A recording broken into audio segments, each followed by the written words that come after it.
Thanks for having me today. This is a little bit of an overview of the Green Button Alliance, but it's also a little bit of an overview of Green Button in general. So those folks who have not encountered this will get a chance to understand it from a top-down view.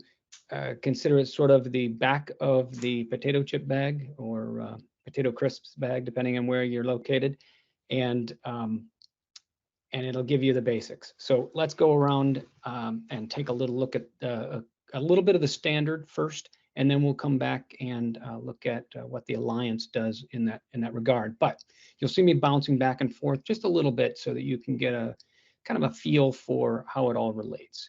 So let's start off with a little bit of the standard and go right on into the different varieties and flavors of Green Button. So first off, the standard is actually the North American Energy Standards Board Retail Electric Quadrant Book 21 Energy Services Provider Interface. Yeah, it's a big name, and we call it the Green Button. The Green Button is really a branch out, a moniker that was given by Anish Chopra, the first CTO of the US, as a way of allowing people to share their energy information, specifically at the time electricity usage information, with providers that might be able to assist them in meeting their energy goals. The Green Button concept came out of the Blue Button, which was a Veterans Administration program designed to allow people to download their medical information and share it with civilian doctors. So we just kind of went along on that. So we're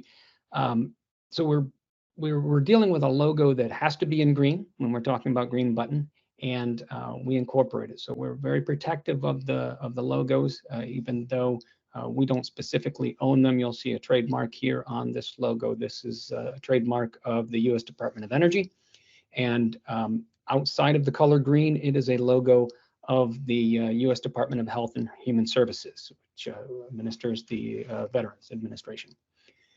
Okay, all that out of the way.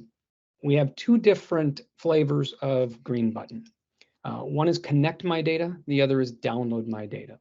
And we'll touch back on these again in just a moment. But Connect My Data is a way for a customer to authorize a third-party provider of services to obtain their usage data on their behalf with an authorization. Download My Data is a way for the customer to log into their utility portal, select the information that they want, and then download those data into a file that they can then upload or use an application for, or somehow get to a provider of information services. So there are a couple different ways that we do that. Let's take a quick look at, first off, what it does for us. Many folks are confused between why you'd have both the download and the connect. So when you have a connect, you are enabling that third party, if you are a customer, to be able to obtain these data with an authorization that you provide them. And then that third party goes and repeatedly, over maybe daily basis or weekly basis, obtains data to be able to help you analyze certain things.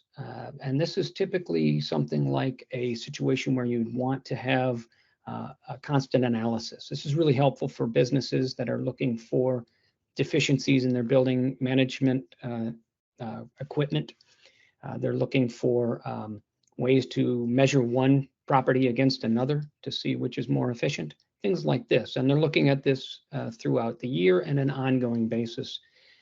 With Download My Data, we're really looking at a couple of the benefits that you have with solar, for example. If you're going to have solar put onto your home, you might want to have a certain, you have a goal in mind. You may want to have you want to go net zero, or maybe you want to shave peak and consider time of use rates. So with Download My Data, you can obtain 2 years, for example, of historical hourly data, and then be able to share these data with a provider of solar services who can tell you that you might need more panels on the western side to meet your peak shaving demand, as opposed to the southern side, and maybe your house can't handle it, so you'll need batteries in order to meet the level of efficiency that you require as a customer. So there's a lot that can be done there. And then maybe you don't need that relationship again. Maybe maybe a year from now, after you've had that installed, you want to get the data and do a comparison at that point in time. But it doesn't need to be an ongoing situation. So that's how that all functions. There's a little bit of a history on the standard. The latest ratification of the standard for version 3.3 was done in April of 2019. There were a couple of things that were done. We moved from the authorization mechanism of being able to share these data with the third party. We moved from OAuth to 1.0 to 2.0. And there are some restrictions and things that we put into there. We don't use all of the 2.0, and I'll get to that in a moment. But we also had some security updates, minimums of what we allow for certificates, allow for encryption and exchange. We updated the usage information and the data structures and definitions. We put in a retail customer data structure. This is a privacy type of structure. We'll talk about that in a moment. We deprecated some use cases, added a use case for the download, simplified a use case, and did some documentation of the application programming interfaces. So there's quite a bit that was changed in this last version. Here's a little look at what we have been doing over the years and where we started. Many of you knew it when it was back in 2011, 2012. At that time, I know there were quite a few of you involved in this process. The White House did the call to action at the start of 2011, and as you can see, the very first ratification took place in 2011. This was when green button download my data was created. So then we went through 2012, 2013, 2014, a lot of different things going on. Ontario called action in 2012, so it became important to Ontario, and then we came out with the green button Connect My Data. It wasn't until February of 2015 that the Green Button Alliance was formed. What we were discovering was that there were quite a few applications out there, implementations of Green Button that had tried to meet the standard but weren't quite meeting the standard. There was no litmus, no gold standard for this, and so a certification program was needed. And so we worked to not only have a certification program, but something that would help folks understand how to use the green button and how to implement it, both as utility and as a provider of services. So once the Alliance launched, we then launched our certification program, moved through a bunch of different standardization rollouts, workshops, and so forth, and launched our CMD certification at the end of 2018, and got a mandate in New Hampshire, which was the first mandate that required certification, and was signed by their governor. And then we did the ratification that you just saw of the latest 3.3 version, and the U.S. Congress began to look at a bill that was introduced for sort of standardizing this across the U.S. as well. Ontario put together a mandate, which we'll talk about in a moment, and then Nova Scotia put together a mandate.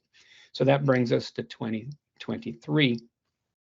Now, before I get into that, I want to walk you through some of the steps in the Connect My Data and then the Download My Data. So let's look at the workflow of that real fast. In terms of the Connect My Data, which you'll find on the left-hand side of your screen, there is a process that takes place and then allows the third party to continue that process without any additional interaction. On the right-hand side, there's a process that takes place that allows the customer to do what they need to do. And if repeating that process, they go back through the process again. So let's just take a real fast look here. The user simply logs into the portal for Connect My Data. I have some acronyms here. The CMD, that's Connect My Data. The GBC, that's Green Button Connect, which is sort of a pseudonym for the Connect My Data.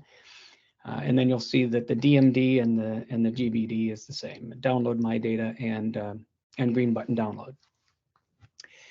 So when a user logs into the third-party portal, they are asked to choose the utility that is local for them, that is their local distribution utility, or at least the billing utility. And then they are to authorize the sharing of these data.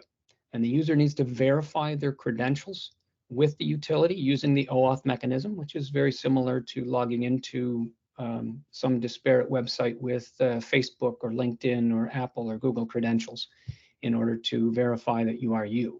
In our case, we use the utility as that verifier and that authority. And so once that's done, the third party can obtain the data that's been allowed to be shared with them, such as, let's say the third party has requested 2 years of historical electricity and natural gas data, and with an ongoing relationship that lasts another 2 years, and it's hourly.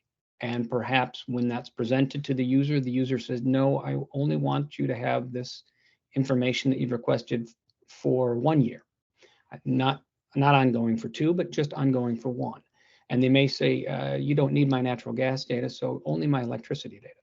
Those types of things. So the user is always in control. In addition to, of course, the gating that the utility can provide if they don't have 2 years of data and other things of that nature.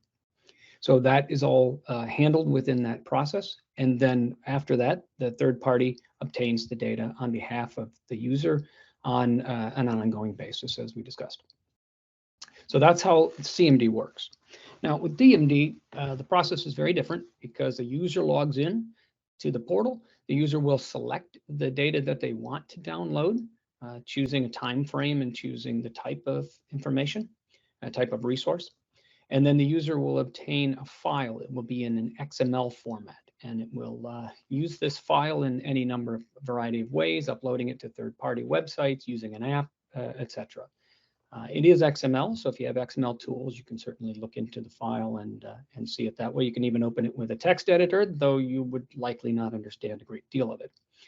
And then the user works with the third-party app to analyze their data. And if they need more data, they have to go back to the beginning and obtain more data. So those are the 2 flavors and methods on how that works. Now, the next thing I want to talk about is what we carry. Usage data, sure.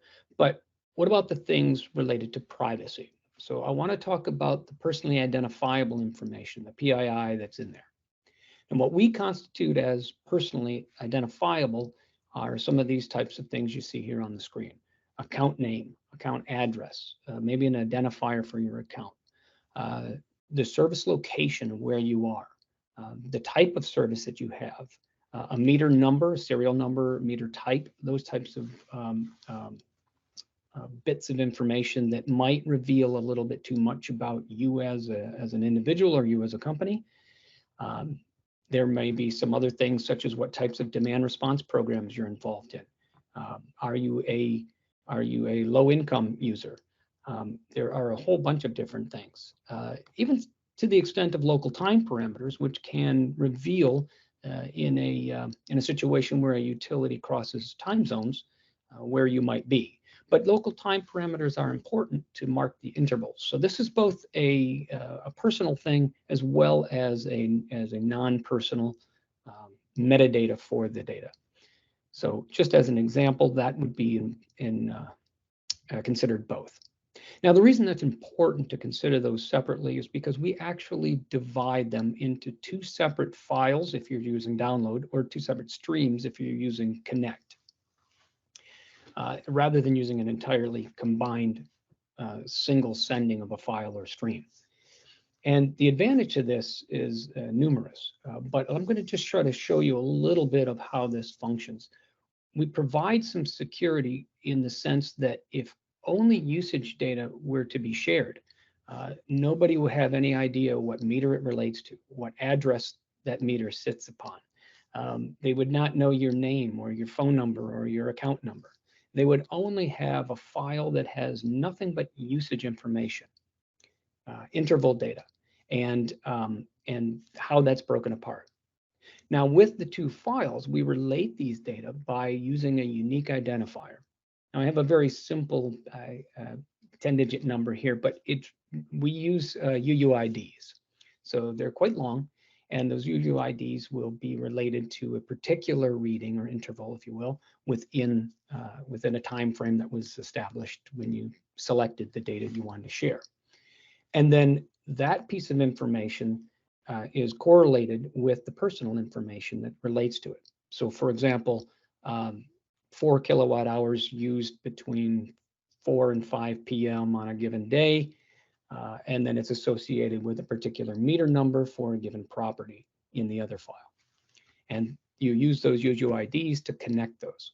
So what that looks like is a data custodian or a utility that we call them data custodians, because it could include aggregators and others that collect and refine data. So a data custodian is, you'll see on the left-hand side of the screen, will be providing customer information and the usage data. And then the third party, the one providing the service to the customer, will combine the data into what they need to be able to demonstrate the usage and obviously analyze it for the customer. So the way that's all done, of course, is that we have a unique value that represents the interval for any given moment in time, plus the information about that resource, the place, the meter number, etc. That's the key in the way that this is done. And the way the information transpires is that you have a one-time establishment of a relationship. This is between the electric distribution utility, for example, and the third party to define the parameters and the requirements of what will be shared, and then the subsequent calls for data that take place after that without the customer interaction. And the key to this, of course, is how do we protect it? How do we keep it safe? So as I mentioned at the very beginning, we have a couple different things that we do. We require that the transfer of these data are encrypted. In the version that we have currently, the version 3.3, you must meet TLS 1.2 or higher for the transmission of these data for that security. There's no SSLs allowed. There's no TLS 1.0, no TLS 1.2. Excuse me, 1.1. You have to use TLS 1.2. There is a discussion right now going on that would put this up to 1.3, although that limits the number of ciphers available. So there is still discussion on that. And then we have the particular cybersecurity suites that we approve are the ones that NIST approves in the FIPS 140-2. Utilities must have a strong public key. These are certificates from CAs that have been audited by ETSI or WebTrust. You cannot have a self-signed certificate because when we talk about the communications, we're talking about these occurring between a third party and that utility. And both of those ends have to be completely secured, and the certificates have to be able to be seen on a public level and be verified. And we'll talk about that in about 2 or 3 slides. So we keep it in safe in transit by a number of different things that I've discussed already. One of the things that we do within the OAuth 2.0 configuration is that we don't allow certain types of things that exist in OAuth 2.0 today. Now in OAuth version 2.1, which is right now still in development, that will eliminate a lot of these things that we don't use in 2.0. So for example, we do not use any implicit. We do not use any resource owner with passwords and things like this and user IDs. We don't find those secure. But one of the things that we have yet to do is incorporate PKCE or PKCE into that type of communication. I won't go into all of those details, but that's an up-and-coming thing, and we're watching closely on what happens with OAuth 2.1 as they move forward. But it does lock things down more, and it does allow for a lot of different types of clients that didn't exist in the previous incarnation without the extensions. Again, the use of TLS 1.2, possibly going to 1.3. and then the web certificates, making sure that they're at least 2048 or higher. Okay, let's look back again at that same diagram and take a look at security. I mentioned the certificates because this allows a third-party company to what we call onboard with a utility in advance of ever taking any data calls with customers. So in this process, the third party proves to the utility that they can share data, request data, receive data in a way that is compliant with the APIs that the utility uses, and obviously sign any privacy and other types of agreements necessary to ensure that they meet the jurisdictional requirements as well as those of the utility. Since they're onboarded, the utility can share their public certificate with the third party, and the third party can share the public certificate with the utility during this onboarding process. So now when data calls come in and out, both of them can verify that there are no nefarious parties in the middle. And so that mutual certificate verification is a very basic and first step in knowing that the other party with whom you're communicating is indeed that other party. So that's an important piece, that certificate authority checking. The next step in this, of course, is the actual encryption of these data and the separation of these two streams, so that if a customer chooses to not share both streams, they can. So that's also something that we find to be extremely important. And then, of course, it's encrypted during transit and decrypted at the final end with the third party of the user's choice. And then at the third party, those decrypted data can be reseparated again to meet maybe utility requirements or jurisdictional requirements or agreements made with the customers themselves, so that the personal information could be deleted over time and the other information aggregated on an ongoing basis in ad infinitum. So there are a lot of different things that can take place depending on the rules around the sharing of these data. All right, so we're done with this section. I'm going to talk a little bit more now about Green Button Alliance and what we've done recently, just to get you up to speed, a little bit about the deployment and the policies that are happening around us. So this will tell you a little bit about how Green Button is doing as a standard and where things are headed.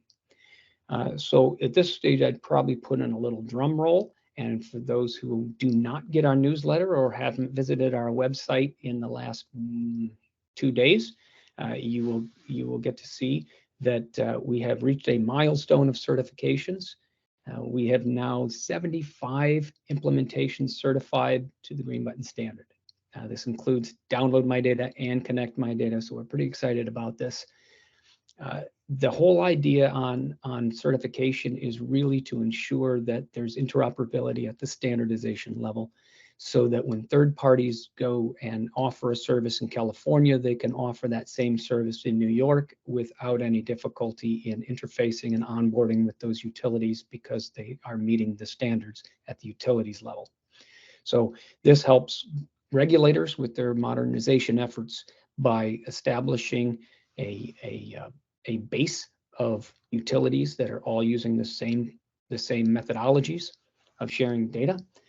It allows utilities to reduce their support load, where they normally would provide data in spreadsheets and do this in a manual basis for many different properties. And now they're able to do this in a very uniformed and standardized way that obviously has been certified. And it allows customers to be able to use applications that are available all across North America for their own needs in their own community. And then obviously marketing the broadening availability of the solutions by showing that they're available and that they are functionally interoperable. So the thing we've gotten the most in the last 2 days of when we made this announcement, it was late in the day on Friday, was that we have a whole lot of folks looking for these lists. And so we're going to provide the certified lists on our website as soon as they're available. We don't require that utilities that get certified be listed on our website. It's one of these things where we require very minimal amounts of things and requirements from anyone. We operate as a nonprofit 501c3 organization. We file federally as a 501c4, but we don't push people to do things that they wouldn't have to do just so that they are a part of our ecosystem. So that's very important to us. Now, on the policy side, we don't lobby either. We only provide education and answer questions of those who do create legislation and regulation and various rules, only to help clarify myth from reality. And so that's really important as I talk about policy going forward, because we do have members, of course, who may or may not be involved in these things, but we are not. With that caveat, I would like to show you the latest of what has come out. I mentioned at the beginning that we had, when I was showing you the timeline, that we have a House of Representatives bill that was established called the E-Access Act. This bill had some very basic pieces to it and didn't necessarily specify everything that was necessary. The same authors, Peter Welsh, Senator Peter Welsh out of Vermont, had put together a Senate bill after he moved from the House to the Senate. And joining him was Chris Van Hollen of Massachusetts, Maryland, pardon me. Senator Van Hollen's from Maryland, and they put together an e-access bill at the Senate level. This does not have a Senate bill number yet as a proposal, but the whole idea behind this is, as the quotation that's out from Senator Welsh, is the E-Access Act will help consumers access critical data on their home energy use, giving them the tools they need to understand their energy consumption and make changes at home to improve efficiency, lower their energy bills, and help fight climate change. So in carrying out inside the bill, in order to carry out the assurances of the data access, the Secretary of Energy is instructed by the proposed is to include guidelines that specify that electric utilities and gas utilities shall provide the certification of adherence to the latest green button Connect My Data standard by an independent body on a periodic level as recommended by the Secretary. And this is in addition to a whole lot of other pieces and parts that are in the bill. It's not a long bill, so if you care to read it, it's available. You can even find a link to it from our website if you look into the data initiatives there. But this is a very big step because it would help establish the guidelines for other states and hopefully get everyone on the same page with a standard that's interoperable, benefiting, of course, consumers at the home level, but also at the small business and even large business level, and industrial as well. All right, just a quick look at our board of directors so that you can see who's on our team. You'll recognize a few names here, I'm sure. We have sponsor representatives who drive us both financially as well as on this leadership board. We have a representative from the North American Energy Standards Board as well. We have elected members from a lower tier that allows us to get a broader feel of how the community operates, and that's something that the board instituted almost immediately, is to have elected members. And so this is a really good piece that allows us to have other voices. So that's a really wonderful thing. And then, of course, we have non-voting ex officio representation by NIST and by the DOE. So here's my one sales slide, and it's not really much of a sales slide. It's more of a how do you learn more about us type of a slide. Obviously, our website, which I'll show you on the next slide, but you can also find us on social media, and you can view some of our videos of our past meetings, because we make our annual general meetings available online openly for everyone on this YouTube service. And if you have any interest in finding specific things related to the green button and things that we and our members are talking about, you can use these hashtags, search for those on these different media platforms, and be able to find a lot of what we have been speaking about. But again, you can always go to our website and find some of that information there as well. Feel free to contact me if you have any questions. We have a general spot here, but you are all welcome to contact me directly. And thanks for having us today.